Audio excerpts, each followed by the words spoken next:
Well, hello, everybody. Welcome into the Queen Sports Network. As always, I'm Mike Glennon, and today we're talking a little soccer as I'm joined by now two-time Defensive Player of the Week in the South Atlantic Conference, Ms. Erica Turner. And Erica, first off, congratulations, one on beginning and ending the month of October as the Defensive Player of the Week. But more importantly, congratulations on the success up to this point in the season.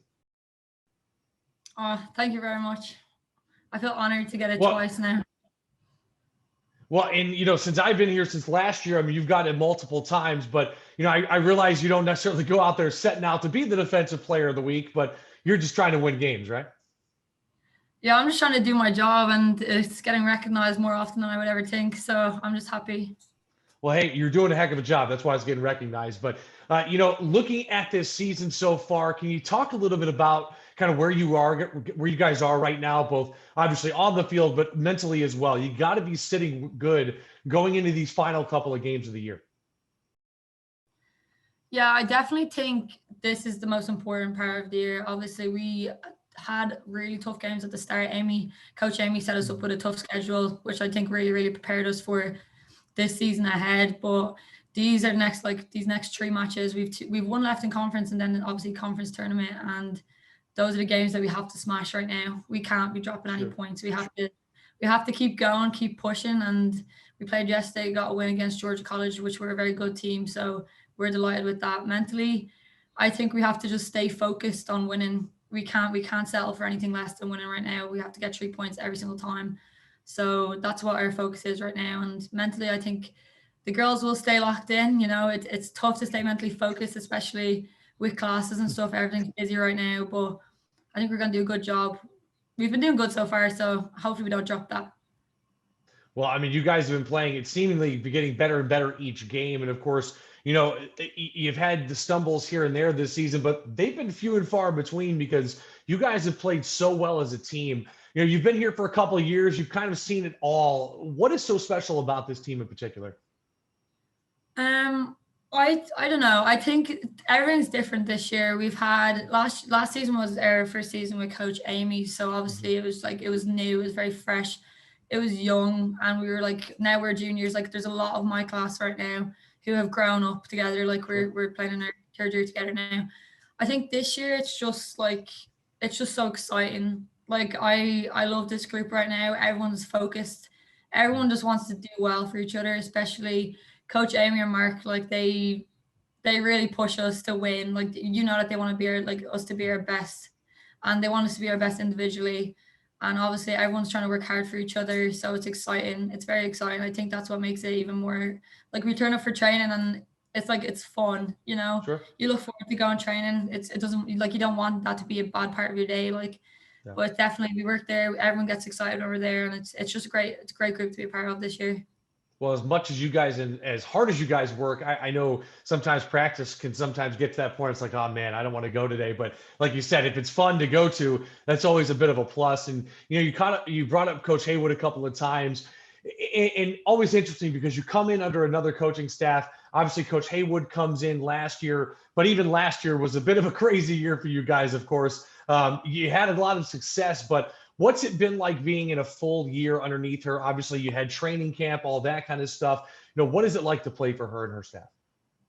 I always get asked about Coach Amy. It's exciting, but it's exciting to have a young woman coach. It's new, but I really love Coach Amy. And I know love is a strong word, but she's great.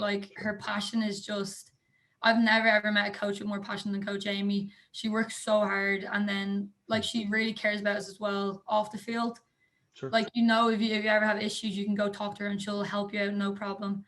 And obviously Mark, he's been here for years, but yeah. I've been with him since freshman year, and him and Amy just work so well together. It's really great to be a part of something like that. It's just such a passionate environment, which just really is easy to bounce off. Well, I mean, the chemistry is palpable for you guys because I've noticed that even since back when we did your media day, really before the season even started, in terms of just seeing how close knit of a group you guys were. On top of that, being with the coaching staff, because they were right in there amongst you. They knew when to get serious, but they'll joke around with you pretty easily as well. And that's always a nice balance to have, of course, with the coaching staff. You talked about yourself being a junior in a very talented junior class that really has been tested by fire. I mean, you guys came in as freshmen and were like, hey, here you go. You guys got to play. And now here in your junior year, what were some of the goals that you had going into this season, and how do you think you've done so far? I think for our junior class, it was just to be more consistent with our performance. Like freshman year, sophomore year, like as a team, we were up and down. So like we'd get good results and then we'd drop it again. But this year, I think we're just looking for like quality and consistency, which is like the most important thing for a good team.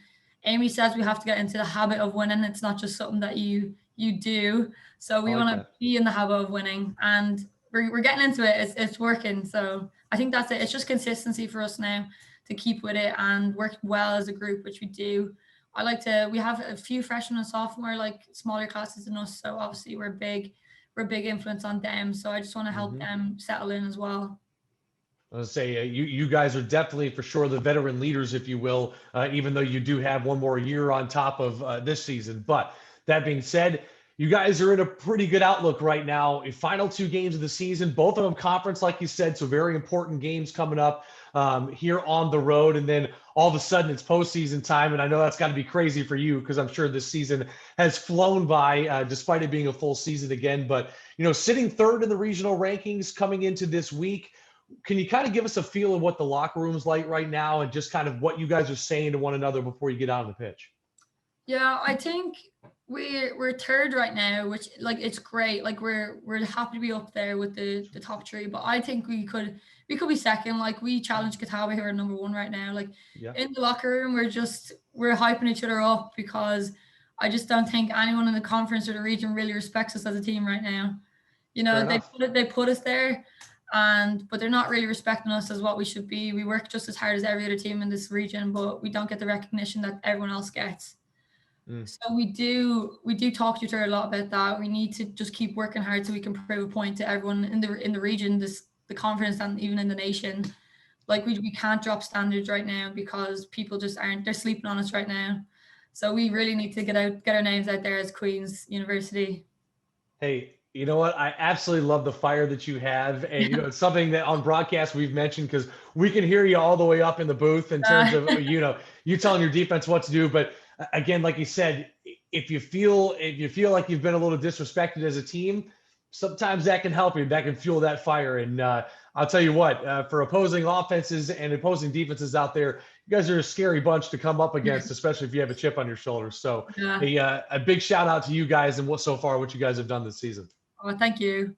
Absolutely. Well, Erica, I appreciate it. I know, like we talked about, you had a long road trip yesterday. You are a student, so I'm sure you have stuff you got to do, but really do appreciate joining us. Good luck this weekend. And of course, we'll be seeing you as the postseason comes up next week. Thank you very much. My pleasure. All right, for Erica Turner, the only 2-time Defensive Player of the Week so far here this season. We appreciate her time, and we appreciate your time right here on the Queen Sports Network. Go out there, make sure you like and subscribe across all our social media platforms at Queens Athletics. We appreciate you joining us here today. Enjoy the rest of your day, and as always, go Royals.